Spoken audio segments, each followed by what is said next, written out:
যার মনের মধ্যে সততা আছে আল্লাহ পাক কোনো না কোনো দিন ইনশাআল্লাহ তাকে হেদায়েত দিবে। এটা আমরা আমাদের অভিজ্ঞতা থেকেও দেখেছি। এমন অনেক মানুষকে আমরা দেখেছি যে ড্রাগ অ্যাডিক্টেড ছিল, মিউজিক করেছে,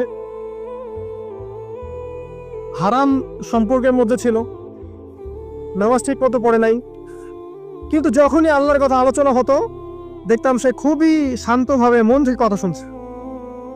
কথা শুনতে শুনতে শুনতে একদিন মাশাআল্লাহ এখন দেখবেন যে চিল্লা দিয়ে বেড়াচ্ছে বিভিন্ন মসজিদে। আল্লাহ হেদায়েত দিয়েছে, সব ছেড়ে দিয়েছে। এরকম মানুষের অভাব নাই কিন্তু সমাজে। তো এখানে আল্লাহ পাকের রহমত বা দয়ার একটা উজ্জ্বল দৃষ্টান্ত দেখতে পারবেন। ঠিক এরকম আরো একটা ঘটনা আছে বনু ইসরাইলের। এক ব্যক্তি এত পাপ করেছে যে শেষে মৃত্যুর সময় সে সন্তানদেরকে ডাকছে, ডেকে বলছে যে আমি যখন মারা যাব আমার লাশটাকে তোমরা কবর দিও না, যদি আল্লাহ পাক আমাকে ধরতে পারেন তাহলে খবর আছে আমার। কি করতে হবে? সে বলছে যে আমার দেহটাকে তোমরা পুড়িয়ে ফেলবে এবং পুড়িয়ে ফেলার পরে ছাইগুলোকে একত্রিত করবা, করে অর্ধেক ছাই সমুদ্রে ভাসিয়ে দিবা, অর্ধেক ছাই বাতাসে উড়িয়ে দিবা। সন্তানরা তাই করলো। মৃত্যুর পর আল্লাহ পাক এই সমুদ্র এবং জমিনকে বাতাসকে আদেশ করলেন যে তোমরা ছাই জড়ো করে দাও। আর মানুষ আর জিন আল্লাহর কথা না শুনলেও এই প্রকৃতি আল্লাহ পাকের কথা শোনে। বিজ্ঞান বলে প্রকৃতি থেকে সব হচ্ছে। কি প্রকৃতি? প্রকৃতি কি, কাকে বলে? মানুষকে আল্লাহর ইবাদতকে বাদ দিয়ে প্রকৃতি পূজায় নিয়ে গেছে। এই পুরো প্রকৃতি আর মহাবিশ্ব এক আল্লাহর ইবাদত করে। কে সৃষ্টি করলো প্রকৃতি? প্রাকৃতিক ভাবে হয়েছে সবকিছু বলে, আল্লাহ থেকে হয়েছে বলা যাবে না। বললে আপনি মৌলবাদী হয়ে যাবে। আল্লাহ শব্দ ইউজ করলে আপনি মৌলবাদী হয়ে যাবে। ধর্মতাত্ত্বিক শব্দগুলোকে আস্তে আস্তে উঠিয়ে দেওয়া হয়েছে। দেখবেন যুক্তি, বিজ্ঞান, দার্শনিক শব্দগুলোকে আনা হয়েছে। এটাও টেকনিক্যালি করা হয়েছে। কোন সেকুলার মিডিয়াতে আপনি দেখবেন না ইনশাআল্লাহ বলছে। ইনশাআল্লাহ প্রমাণ করবে যে আপনি আস্তিক না নাস্তিক। তো প্রকৃতিকে আল্লাহ পাক আদেশ করলেন এই সমুদ্র ছাই জড়ো করো, এই বাতাস ছাই জড়ো করো। তারা ছাই জড়ো করে দিল। এই ব্যক্তিকে বলা হচ্ছে তুমি জীবিত করে আল্লাহ পাক বলছেন তুমি যে এই কাজটা করেছিলে, লিমা ফাআলতা হাযা, তুমি এই কাজটা কেন করেছো? তখন এই ব্যক্তি উত্তর দিচ্ছে মিন খাশিয়াতিকা ইয়া রাব্বি ওয়া আনতা আ'লাম। হে আল্লাহ, আমি আমার বুঝে যা এসেছে আপনার ভয়েই আমি এই কাজটা করেছি, আর আপনি খুব ভালো করেই জানেন যে আমি আপনার ভয়ে করেছি নাকি অন্য কোনো কারণে করেছি। মানে আপনি আমার মনের কথা জানেন। আল্লাহ পাক তাকে মাফ করে দিলেন। আপনাদেরকে আমি সেই ব্যভিচারী মহিলার কথাও মনে করাই, যে ছিল একজন প্রস্টিটিউট মহিলা, পতিতা, যেটা আমরা বলি সমাজের ভাষায়। যদি এখন নতুন শব্দ এসেছে সেক্স ওয়ার্কার বা যৌনকর্মী, এবং এগুলোকে আমরা এখন প্রমোট করছি। আমরা এখন অশ্লীলতাকে প্রমোট করছি। এই কথা বলতে আমাদের বুক কাঁপা উচিত নয় যে আমরা এখন অশ্লীলতাকে প্রমোট করছি। আমরা এখন কাপড় খোলার সংস্কৃতি থেকে যাচ্ছি। যে কাপড় খুলে দিয়েছিল ইবলিস। ইবলিস আমাদের বাবা মার কাপড় জান্নাতে খুলে দিয়েছিল, এটা কি জানেন? ফল খাওয়ার পরে এই ফল খেতে কে প্রলুব্ধ করেছে? ইবলিস। গাছের কাছে গিয়ে ফল ভক্ষণ করার পর সর্বপ্রথম আমাদের পিতামাতার গা থেকে কাপড় খুলে পড়ে গেছে। আমাদের পিতামাতাকে মহাবিশ্বে নগ্ন করে দিয়েছে ইবলিস, আর তার অনুসারীরা এই জমিনে আদম সন্তানদেরকে নগ্ন করছে এখন। অতএব এই যে একটা ট্রেন্ড এখন চলছে, দেখবেন হারাম রিলেশনশিপকে মিডিয়ার মধ্য দিয়ে প্রমোট করা হচ্ছে, মনে হয় একটা স্বাভাবিক বিষয়। কোনো বিষয় না এটা, যে কেউ জেনাই করতে পারে। জেনা পর্ন খুব নর্মাল। হালাল ভাবে যদি আপনি বিয়ে শাদী করতে চান তখন সমস্যা হচ্ছে। হালাল ভাবে যদি আপনি বিয়ে করতে চান তখন সমস্যা হচ্ছে। হারাম ভাবে আপনি যা ইচ্ছা তাই করতে পারেন, সমাজে কেউ কিছু বলছে না। এখন বলছে এগুলো স্বাধীনতা। সুবহানাল্লাহ, কোন স্বাধীনতা? স্বাধীনতা বলে কোনো শব্দ নাই মহাবিশ্বে। এই পুরো বিশ্বের সমস্ত মানুষ আল্লাহর অধীনে পরাধীন। এই বিশ্বে যত মানুষ বসবাস করছে এখন, এরা কেউই স্বাধীন নয়। না কেউ স্বাধীন ছিল, না আছে, না থাকবে। সবাই আল্লাহ পাকের দাসত্বের অধীনে পরাধীন। স্বাধীন সেই এই পৃথিবীতে যে ব্যক্তি শয়তানের তাবেদারি করে, ও নফসের তাবেদারি করে, ও তো স্বাধীন। যা ইচ্ছা তাই করতে পারে। এই যে অশ্লীলতার প্রমোটিংটা চলছে, এটাকে পারিবারিকভাবে বন্ধ করতে হবে। আল্লাহ পাক আমাদেরকে বোঝার তৌফিক দান করুন। এগুলো যত বাড়বে সমাজে মহামারী আসবে, দেখে নিয়ে মহামারী আসবে, দুর্ভিক্ষ আসবে, সমাজে এমন সব রোগ ব্যাধির জন্ম হবে যেগুলো নামও শোনে নাই মানুষ কখন, এবং সামনে ভূমিধস অপেক্ষা করছে, এগুলো আসবে। যাই হোক, ওই মহিলা, যে ব্যক্তি একজন যৌনকর্মী ছিল, বা যেটা আমরা বলি ব্যভিচারিণী মহিলা ছিল, একটা কুকুরকে দেখেছে সে পানি পান করার জন্য তৃষ্ণার্ত, সে এটাতে মায়া করে দয়া করে তার মোজাটাকে নামিয়ে এই কূপ থেকে পানি উঠিয়ে কুকুরকে পান করিয়েছে। এই একটা কাজের বদৌলতে আল্লাহ রাব্বুল আলামিন এই ব্যভিচারী মহিলাকে মাফ করে জান্নাত দিয়ে দিয়েছে। হাদিসে এটাও এসেছে, নবী সাল্লাল্লাহু আলাইহি ওয়াসাল্লাম বলেছেন, ইরহামু মান ফিল আরদ, তোমরা সবাই জমিনবাসীর প্রতি রহম করো। জমিনে মুসলিমই থাকতে হবে, তাদের প্রতি রহম করতে হবে এমন নয়, জমিনবাসী যারাই আছে সবার প্রতি রহম করো, জাতি ধর্ম বর্ণ নির্বিশেষে, এমনকি পশু পাখির প্রতিও দয়া করো। ইরহামু মান ফিল আরদ, জমিনে যা আছে সবার প্রতি রহম করো। ইয়ারহামুকুম মান ফিস সামা, যিনি আসমানে আছেন তিনি তোমাদের প্রতি রহম করবে ইনশাআল্লাহ। ইসলাম এই কথাগুলো বলেছে 1400 বছর আগে। আজকের এই বিশ্বে, সোকল্ড এই মডার্ন বিশ্বে, যেখানে মানুষের রক্তের কোনো দাম নাই, সেখানে ইসলাম পশু পাখির অধিকার নিয়ে কথা বলেছে 1400 বছর আগে। কাদেরকে কি শিখাতে আসেন? কোরআন এবং সুন্নাহর বাইরে অভ্রান্ত সত্যের কোন উৎস আছে? এখানে যা আছে তাই চূড়ান্ত। মানতে চাইলে মানেন, না মানতে চাইলে জাহান্নামে যান, কেউ তো বাধ্য করছে না। লাকুম দীনুকুম ওয়ালিয়া দিন। আল্লাহ পাকের রহমত দেখেন, আরেকটা ঘটনা আছে এমন, একটা বিড়ালকে বেঁধে রেখেছিল এক মহিলা, খাবার দেয় নাই, কষ্ট দিয়েছে।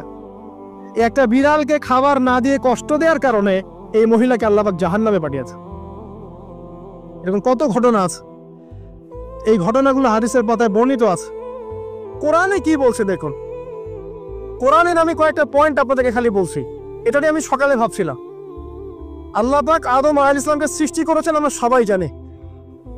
আল্লাহ পাক সূরা সাদের মধ্যে বলছেন ইবলিসকে, হে ইবলিস, তোমাকে কিসে বারণ করলো আদমকে সেজদা করতে, যে আদমকে আমি নিজের হাত দিয়ে সৃষ্টি করেছি। আল্লাহ রাব্বুল আলামিন যে আমাদেরকে এত যত্ন করে ভালোবেসে সৃষ্টি করেছেন, এটা কি আল্লাহ পাকের দয়ার নিদর্শন নয়? মহাবিশ্বের অন্য কোন মাখলুক সৃষ্টির ব্যাপারে আল্লাহ পাক বলেন নাই খলাকতু বিয়াদাই, আমি নিজ হাতে তাকে সৃষ্টি করেছি। শুধু সৃষ্টি নয়, সৃষ্টি করার পর আল্লাহ পাক তাকে সমস্ত নাম শিক্ষা দিয়েছেন। এই যে জ্ঞান শিক্ষা দেওয়া, জ্ঞান, এটা আল্লাহ পাকের সবচেয়ে বড় নিদর্শনগুলোর মধ্যে অন্যতম। এবং আল্লাহ পাকের সবচেয়ে বড় দয়া, আমার মত এটা, মানব জাতির উপরে আল্লাহ পাকের সবচেয়ে বড় দয়াটা হচ্ছে কি জানেন? আল্লাহ পাক আমাদেরকে জ্ঞান শিক্ষা দিয়েছেন, ওহী নাজিল করেছেন। এটা সব কিছুর ঊর্ধ্বে। কারণ আপনি তওবা করবেন, জ্ঞান লাগবে। নামাজ পড়বেন, জ্ঞান লাগবে। রোজা রাখবেন, জ্ঞান লাগবে। যাকাত দিবেন, ইলম লাগবে। আপনি দিনের যে কোনো আমল করেন, ইলম লাগবে। জান্নাত জাহান্নামের পথ খুঁজে পেতে হলে ইলম লাগবে। দেশ চালাবেন, ইলম লাগবে। অর্থনীতি চালাবেন, ইলম লাগবে। ইলম ছাড়া কিছু নাই, ইলমের উপরে কিচ্ছু নাই। এই ইলমটা আল্লাহ পাক কাকে শিক্ষা দিয়েছেন? আদম আলাইহিস সালামকে। আমরা তো শিখেছি সমাজবিজ্ঞান বইগুলোতে যে আমাদের পূর্বপুরুষরা নাকি গুহায় থাকতো, আর গাছের ছাল পাতা খেয়ে থাকতো, তাই না? লতা পাতা খেয়ে থাকতো, গাছের ছাল পাতা খেয়ে থাকতো, পোশাক পরতো আর কি। বোগাস, ডাহা মিথ্যা কথা। আল্লাহ রাব্বুল আলামিন সূরা বাকারা এবং সূরা আরাফ পড়ে দেখেন, আল্লাহ পাক বলছেন যে আদম আলাইহিস সালামকে আল্লাহ পাক সমস্ত নাম জ্ঞান শিক্ষা দিয়েছেন। মহাবিশ্বের যে প্রয়োজনীয় জ্ঞানগুলো আছে সেগুলো আল্লাহ পাক আদমকে শিখিয়েছেন আলাইহিস সালাম। ওয়াল্লামা আদামাল আসমাআ কুল্লাহা, আল্লাহ পাক আদমকে সমস্ত নাম শিক্ষা দিয়েছেন।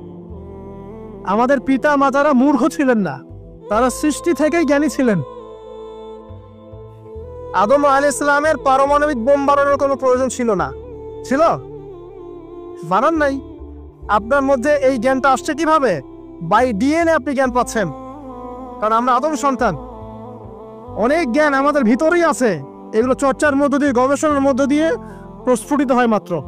জ্ঞান ভিতরে আছে আমাদের, আমাদের পিতাকে জ্ঞানী করে পাঠানো হয়েছে। এই জ্ঞান শিক্ষা দেওয়াটা হচ্ছে আল্লাহ পাকের সবচেয়ে বড় দয়াগুলোর মধ্যে একটা। রহম করেছে। শুধু তাই নয়, আদম আলাইহিস সালামকে এমন জ্ঞান শিক্ষা দিয়েছেন যে জ্ঞান ফেরেশতারা পর্যন্ত জানতো না। এটা কি দয়া নয়? এটা কি আদম সন্তানের প্রতি ভালোবাসা নয়?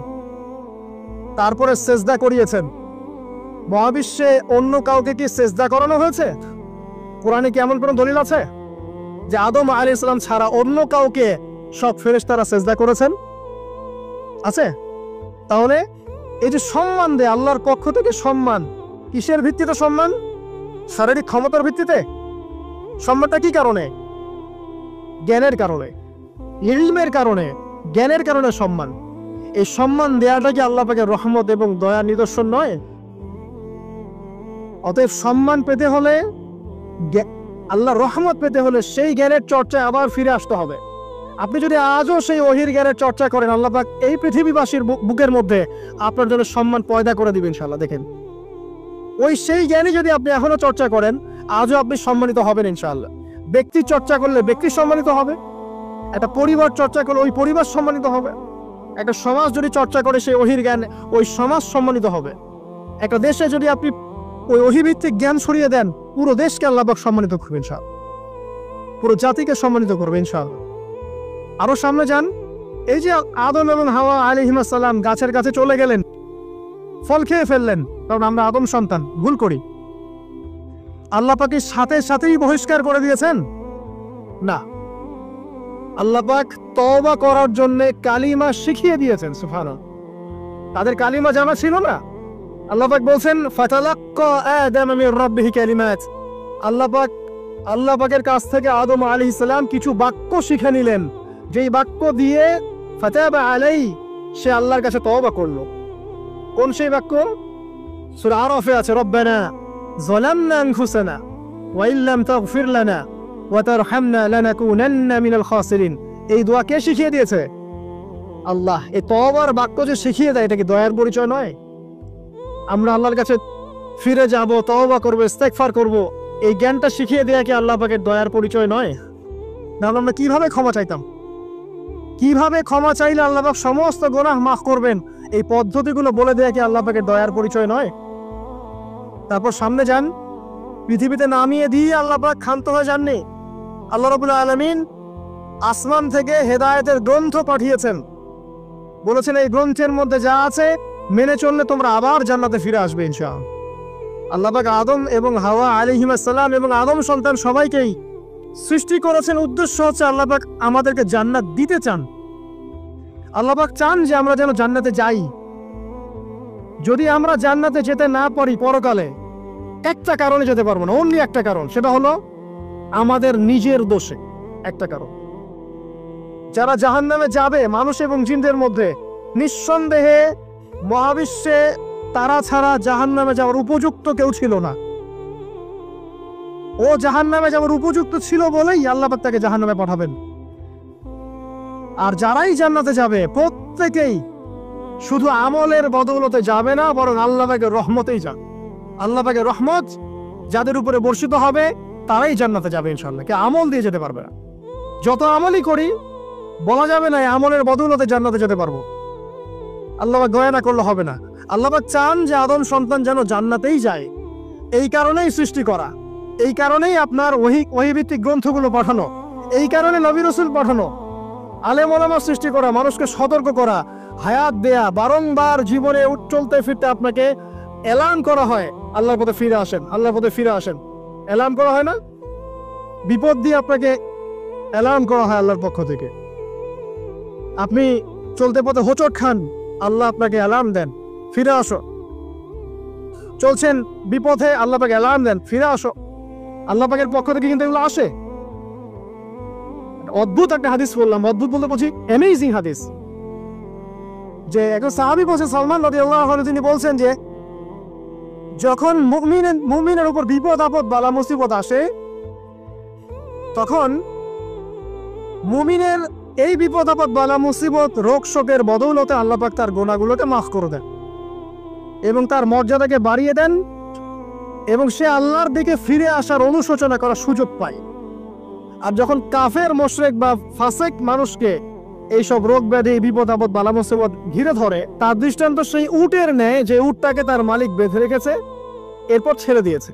সে উটটা বুঝতে পারলো না কেন তার মালিক তাকে বেঁধে রাখলো আর কেনই বা তাকে ছেড়ে দিল।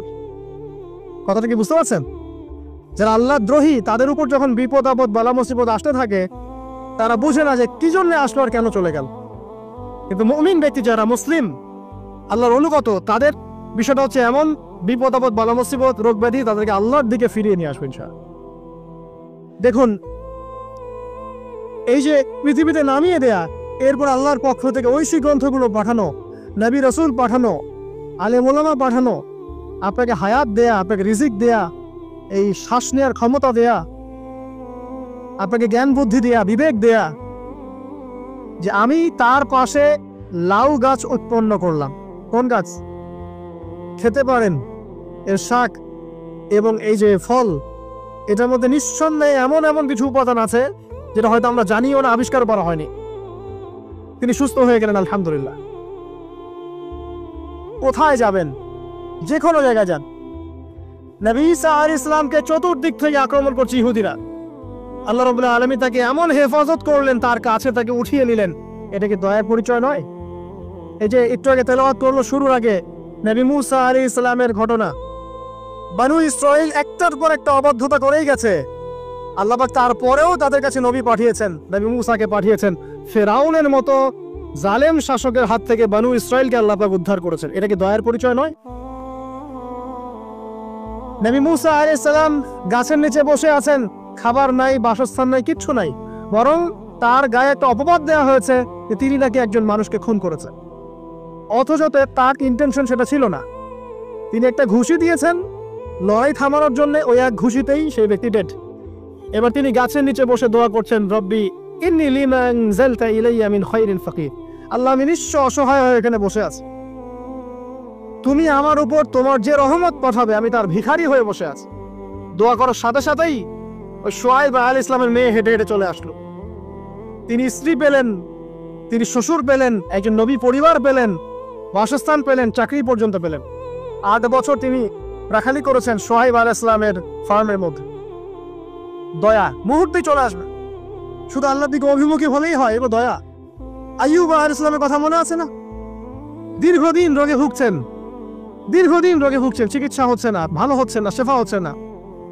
এখানে যারা আধ্যাত্মিকত্ব নিয়ে পড়াশোনা করেন, লেখালেখি করেন, তারা বলেছেন তাদের কিছু কিতাবের মধ্যে, রোগটা যখন এমন একটা পর্যায়ে চলে আসলো যে তিনি জিহ্বাটা নড়াতে পারছেন না, কারণ তিনি আল্লাহ পাকের জিকির করতে প্রচন্ড ভালোবাসতেন। এক পর্যায়ে রোগটা এমন একটা জায়গায় চলে আসলো যে জিহ্বাটা তিনি নড়াতে কষ্ট হচ্ছে। তখন গিয়ে তিনি বলছেন, রব্বি আন্নী মাসসানি আদ-দুররু ওয়া আনতা আরহামুর রাহিমিন। হে আল্লাহ, আমাকে কষ্ট স্পর্শ করেছে, আর তুমি তো ক্ষমাকারী, আবার রহমকারীদের মধ্যে সর্বশ্রেষ্ঠ রহমকারী। আমি জিকির করতে পর্যন্ত পারছি না, আল্লাহ আমার রোগটা শেফা দিয়ে দাও। বলার সাথে সাথে আল্লাহ রাব্বুল আলামিন প্রস্রবণ ঝর্ণা তৈরি করলেন, এখানে গোসল করো, শেফা হয়ে গেল। এগুলো কি রহমতের পরিচয় নয়? এখানে এক্সরে স্কলার এমনও বলেছেন, আজকে আমরা যারা বাহ্যিক সৌন্দর্য নিয়ে বেশি গর্ব করি আর কি, আত্মিক সৌন্দর্যের চাইতে বাহ্যিক সৌন্দর্য নিয়ে যারা বেশি গর্ব করি, যদি আল্লাহ পাক আমাদের পোশাকটাকে পরিবর্তন করে দেন, আত্মাটাকে দেহের পোশাক দেন আর দেহটাকে আত্মার পোশাক বানায় দেন, তাহলে দুর্গন্ধে কি আমাদের সামনে আসতে যাবে না। কথা মনে বুঝতে পারছেন না? আইয়ুব আলাইহিস সালামের আত্মাটা ছিল পবিত্র, পরিশুদ্ধ, তার দেহের মধ্যে রোগ হয়েছিল। আর এই পুরো বিশ্বের ম্যাক্সিমাম লোকের মানুষের রোগ এখন আত্মায়, দেহে নয়। আবার বলছি, হয়তো বুঝতে পারছেন না। আইয়ুব আলাইহিস সালামের রোগটা হয়েছিল দেহে, বাইরে। তার আত্মা ছিল পবিত্র, পরিশুদ্ধ আত্মা। দেহের রোগের একটা পর্যায়ে যখন জিহ্বাটায় ইফেক্ট হলো, তখন জিকির করতে তার কষ্ট হচ্ছে, তখন তিনি দোয়া করছেন, আল্লাহ আমার এই রোগটাকে শেফা দিয়ে দাও। আর এখনকার পুরো জেনারেশন, এই সভ্যতার রোগ হচ্ছে ভিতরে, আত্মায়। দেহের রোগের চাইতে এদের আত্মার রোগটা বেশি। এখন এই আত্মাটাকে যদি দেহ বানিয়ে দেওয়া হয় আর দেহটাকে আত্মার পোশাক পরিয়ে দেওয়া হয়, দুর্গন্ধে কেউ সামনে আসতে চাবে না এখন। তাই আইয়ুব আলাইহিস সালামের সেই দোয়া এখন আমাদের বেশি করা উচিত। রব্বি আন্নী মাসসানি আদ-দুররু ওয়া আনতা আরহামুর রাহিমিন। আল্লাহ, আমাদের আত্মায় রোগ এসেছে, এটাকে তুমি শেফা দাও। দেহের রোগ লেস ইম্পর্টেন্ট, আত্মার রোগটা বেশি ইম্পর্টেন্ট। এরকম নিদর্শন কোরআনের পাতায় পাতায় ছড়িয়ে আছে। আসহাবুল কাহফ, পুরো সমাজ ওদেরকে মেনে নিচ্ছে না, গুহায় চলে গেলেন, ঘুম পাড়িয়ে দিলেন আল্লাহ পাক 309 বছর। কত বছর? 309 বছর একটা দোয়ার বদৌলতে। তারা বলেছিল রব্বানা আতিনা মিন লাদুনকা রাহমা ওয়া হাইয়্যি লানা মিন আমরিনা রাশাদা। আল্লাহ পাক শুধু ঘুম পাড়িয়ে রাখলেন না, তাদের মধ্য দিয়ে আল্লাহ পাক পুরো একটা সভ্যতাকে হেদায়েত করে দিলেন। আলহামদুলিল্লাহ। যে সভ্যতা বিশ্বাস করতো না যে পরকাল বলে কিছু আছে, দাকিয়ানুস বাদশার সেই জুলুম থেকে আল্লাহ পাক এই 10 জন বা 9 জন যুবককে বাঁচালেন, ওদেরকে কিয়ামত পর্যন্ত কোরআনের পাতায় স্থান দিলেন, নিদর্শন বানালেন এবং তাদের মধ্য দিয়ে একটা পুরো সভ্যতাকে হেদায়েত দিলেন। সুবহানাল্লাহ। যেখানে যাবেন এই নিদর্শন।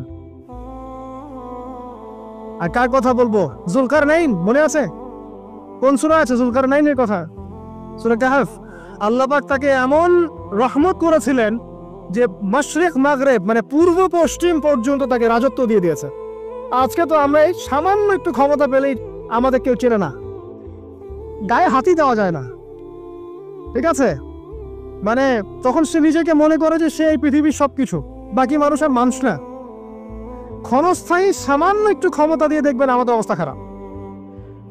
প্রত্যেকের ধর্মতাত্ত্বিক ক্ষেত্রেও যদি কাউকে আপনি একটু ক্ষমতা ধর আলেম মনে করেন, দেখবেন অহংকারে বাঁচতেছে না। কারো একটু পপুলারিটি হয়ে গেছে, দেখবেন অহংকারে বাঁচতেছে না। আইওয়াস শোডাউনের জামানা তো এটা, যে যত পারে মানুষকে দেখাতে পারলে বাঁচে। কাজ হবে 5%, 95% হচ্ছে আইওয়াস। যে কোনো জায়গায়, ধর্মতাত্ত্বিক জায়গা বলেন, social, economical, political, world affairs, কাউকে যদি আল্লাহ পাক জাররা পরিমাণ একটু ক্ষমতা দিয়ে দিয়েছেন, বাস তাকে আর চেনা যায় না। জুলকারনাইনকে আল্লাহ পাক আলাইহিস সালাম মাশরিক মাগরিবের ক্ষমতা দিয়েছে। এত দাপট ছিল তার, যেদিকে সেনাবাহিনী নিয়ে যেতেন সেদিকে বিজয় করতে পারতেন। পড়ে দেখেন। আর এই ব্যক্তি কিন্তু আলেকজান্ডার দ্য গ্রেট নয়। পশ্চিমারা এখানে আবার একটা ষড়যন্ত্র করেছে। তারা বলে এই ব্যক্তি ছিল আলেকজান্ডার দ্য গ্রেট। এটা ভুয়া কথা। তিনি একজন আল্লাহ পাকের বড় ওলি ছিলেন অথবা নবী ছিলেন। কি ছিলেন আল্লাহ পাক এটা কোরআনে বলেননি, স্পষ্ট করেন নাই। তা আমরা ধরে নিচ্ছি আল্লাহ পাকের তিনি একজন শুকরগুজার বান্দা ছিলেন। তাকে একটা কওম বলছে যারা পাহাড়ের মাঝখানে থাকতো, ইয়া যুলকারনাইন, হে যুলকারনাইন, ইন্না ইয়াজুজ ওয়া মায়াজুজ মুফসিদুনা ফিল আরদ। ইয়াজুজ আর মায়াজুজের সভ্যতা জমিনে ফাসাদ সৃষ্টি করছে। ফাহাল নাজআলু লাকা খারাজান আলা আন তাজআলা বাইনানা ওয়া বাইনাহুম সাদ্দা। আমরা কি তোমাকে একটু ট্যাক্স দিব, খাজনা দিব, যে খাজনার বদৌলতে তুমি একটা প্রাচীর নির্মাণ করে দিবে, যে প্রাচীর নির্মাণ করলে ওরা আর আমাদের কাছে আসতে পারবে না। তখন এই প্রতাপশালী বাদশার স্টেটমেন্ট হচ্ছে এই, ক্বালা মা মাক্কান্নি ফীহি রাব্বি খায়র। আল্লাহ আমাকে যা দিয়েছেন তার পক্ষ থেকে এটা যথেষ্ট, তোমাদের এসব ট্যাক্সের দরকার নেই আমার। যে আল্লাহ পাকের রহমত দেখেন। ঠিক খিজির আলাইহিস সালামকে দেখবেন, ওই 3টা ঘটনা মনে আছে না? নৌকা ফুটা করা, বাচ্চাকে হত্যা করা, আর হচ্ছে কি ওই যে কি দেয়াল নির্মাণ করা। সূরা কাহফ আজকে বাসায় গিয়ে পড়েন। তাকে আল্লাহ পাক ভবিষ্যতের জ্ঞান দেখাচ্ছেন, ভবিষ্যতে কি হবে, যে জ্ঞানটা মূসা আলাইহিস সালামকে আল্লাহ পাক দেখাচ্ছেন না। মূসা আলাইহিস সালাম বলছেন কেন নৌকা ফুটা করলেন, কেন বাচ্চাকে হত্যা করলেন, কেন এই প্রাচীর নির্মাণ করলেন। আর খিজির আলাইহিস সালাম বলছেন যে জ্ঞান আল্লাহ তোমাকে দেন নাই তা আল্লাহ পাক আমাকে দিয়েছেন। আমি এই কারণে নৌকা ফুটা করছি, কারণ নৌকা ফুটা না করলে ভবিষ্যতে এই নৌকাটা সিজ করা হবে, ছিনতাই করা হবে। বাচ্চাটাকে হত্যা করেছে এই কারণে, এই বাচ্চা বড় হলে বড় কাফের হতো। দেয়াল নির্মাণ করেছে এই কারণে, এই দেয়ালের নিচে এই বাচ্চাদের এতিম 2 বাচ্চার গুপ্তধন রাখা আছে, ওর বাবা মা রেখেছে। এটা তুমি জানো না, আমি জানি। এটা জানার পরে তিনি অহংকার করছেন না, তিনি বলছেন রাহমাতাম মির রাব্বি, এই জিনিসটা আমার রবের রহমত, আমার প্রতি দয়া। 2 শ্রেণীর মানুষ আপনি পাবেন। এক, যারা তাদের স্ট্যাটাস, প্রতিপত্তি, জ্ঞান এসবের অহংকার প্রদর্শন করবে। আর এক শ্রেণী যারা এগুলো আছে, যাদের এগুলো আছে, বাট তারা বলবে এগুলো হাযা মিন ফাদলি রাব্বি, এগুলো আমার রবের রহমত। এখানে সফল 2য় শ্রেণীর মানুষ, 1ম শ্রেণীর নয়। ইউসুফের কথা মনে আছে? আলাইহিস সালাম কুয়ায় ছিলেন, কুয়া থেকে জেলে, কুয়া থেকে রাজপ্রাসাদে, সেখান থেকে জেলখানায়। জেলখানার একটা মানুষ যে পরবর্তীতে মিশরের শাসক হবে, কেউ কি ভেবেছিল? কেউ ভেবেছিল? ওই সময় কেউই ভাবে নাই। কিন্তু ওই মানুষটাকে আল্লাহ রাব্বুল আলামিন মিশরের রাজত্ব দিয়েছেন, যার মধ্য দিয়ে আল্লাহ পাক হাজার হাজার লক্ষ লক্ষ মানুষকে দুর্ভিক্ষের হাত থেকে বাঁচিয়েছে। আল্লাহ পাকের পরিকল্পনা, রহমত দেখেন। প্রত্যেক আম্বিয়া কেরামের জীবনী পড়ে দেখেন, এরকম রহমতের অসংখ্য নিদর্শন কোরআনে এবং হাদিসে আছে। এখন শেষ করার আগে এটা বলতে থাকলে অনেক সময় চলে যাবে, আসলে নামাজের সময় চলে যাবে, আমরা শেষ করছি। আমরা আসলে এখন যদি আল্লাহর রহমত পেতে চাই এবং আমাদের জীবনটাকে আল্লাহ পাকের আনুগত্যে, দাসত্বে, অহংকার মুক্তভাবে তওবা ইস্তেগফারের মধ্যে দিয়ে কাটাতে চাই, তাহলে আসলে কি কি পয়েন্টস আমাদের কাজ করা দরকার, জাস্ট পয়েন্টসগুলো বলছি। 1 নম্বর হচ্ছে জ্ঞান অর্জন করতে হবে। যে জ্ঞান আল্লাহ পাক আদম আলাইহিস সালামকে শিখিয়েছেন, ওই জ্ঞান চর্চা যদি আমরা বাড়াই, কোরআন সুন্নাহ ওহীর জ্ঞানের চর্চা যদি আপনারা বাড়াই, ইনশাআল্লাহ ঠিক আছে, লাগবে না 15 মিনিট, আমি 5 মিনিট শেষ করছি। ওহীর জ্ঞানের চর্চা যদি আমরা বাড়িয়ে দেই, দেখবেন ইনশাআল্লাহ আল্লাহ পাক আপনার সম্মান, আপনার রিজিক, আপনার প্রতি করুণা, দয়া, মায়া, মহব্বত সব বাড়িয়ে দিবেন ইনশাআল্লাহ। এটা প্রথম পয়েন্ট। প্রিয় ভাইয়েরা, যারা আজকে লেকচার শুনছেন বা যারা পরবর্তীতে অনলাইনে শুনবেন, ওহীর জ্ঞানের চর্চা। আমি বলছি না আপনি ডাক্তার হবেন না, ইঞ্জিনিয়ার হবেন না, জেনারেল লাইনে পড়বেন, এই কথা আমি বলতে যাবো না কখনো। কারণ আমি জানি, আর কেউ বলুক না বলুক, অ্যাটলিস্ট আমি জানি এই ওয়ার্ল্ডকে ডিল করতে হলে বর্তমান এইসব আধুনিক জ্ঞানের কোনো বিকল্প নাই। কিন্তু এই জ্ঞানটার সাথে কোরআন সুন্নাহর জ্ঞান থাকতেই হবে। যেমন এই দুইটা জ্ঞান একত্রিত হবে, ইনশাল্লাহ এই জাতিকে ঠেকানোর কেউ থাকবে না ইনশাল্লাহ। এই সহজ সরল কথাটা আমরা বোঝাতে ব্যর্থ হচ্ছি, অথবা কিছু মানুষ ইন্টেনশনালি এটাকে ঘুরিয়ে ফিরে উল্টা ব্যাখ্যা করছে। আর হ্যাঁ, এটা স্বীকার করছি, কিছু মানুষ আছে, কিছু ব্যাকডেটেড থিঙ্কিংস আছে আমাদের মধ্যে, যে আমরা আধুনিক শিক্ষাটাকে অনেক সময় গুরুত্ব দিচ্ছি না। এটা ঠিক নয়, এটা আমার মত। পরিবেশ বজায় রেখে, ইসলামী পরিবেশ বজায় রেখে আধুনিক শিক্ষায় শিক্ষিত হতে কোনো সমস্যা আছে? আর আধুনিক এই শিক্ষাগুলো অন-ইসলামিক শিক্ষা নয়। আপনি যে কোনো এডুকেশনের বেসে যান, ম্যাথামেটিক্সে যাবেন, অ্যালজেব্রায় যাবেন, আপনি কেমিস্ট্রিতে যাবেন, ফিজিক্সে যাবেন, বায়োকেমিস্ট্রি যাবেন, জ্যোতির্বিজ্ঞানে যাবেন, মেডিকেল সায়েন্স, প্রত্যেকটাতে দেখেন মুসলিমদেরকে খুঁজে পাবেন আপনি। প্রত্যেকটা গোড়াপত্তন গিয়ে আপনি দেখবেন মুসলিমদের হাতেই হয়েছে। আব্বাসীয় খেলাফত যখন ছিল, তখন এই বাগদাদ ছিল জ্ঞানের রাজধানী। ওইরকম লাইব্রেরি কি বিশ্বের কখনো হয়েছে? এখন আমরা মনে করছি জ্ঞানের লাইব্রেরি মনে হয়, জ্ঞানের রাজধানী মনে হয় ব্রিটেন, হার্ভার্ড, কেমব্রিজ, অক্সফোর্ড। এরা কবে এসেছে ইতিহাসে? ইতিহাস কি 100 বছরের? হাজার হাজার বছর চলে গেছে। হিস্ট্রি পড়েন। এখানে আমার কথা হচ্ছে একদম ক্লিয়ার, নিট অ্যান্ড ক্লিয়ার, যে আমাদেরকে উভয় দিকের জ্ঞানই অর্জন করতে হবে, বোধ কোরআন সুন্নাহ এবং আধুনিক জ্ঞান। এই দুটো জ্ঞান যখন আপনি একত্রিত করবেন, ইনশাআল্লাহ দেখবেন আল্লাহ চাইতো কোরআন এবং সুন্নাহকে হাতে নিয়ে এই বিশ্বের চ্যালেঞ্জগুলোকে ফেস করা যাবে ইনশাআল্লাহ। আল্লাহ পাক তৌফিক দান করুন, আমিন।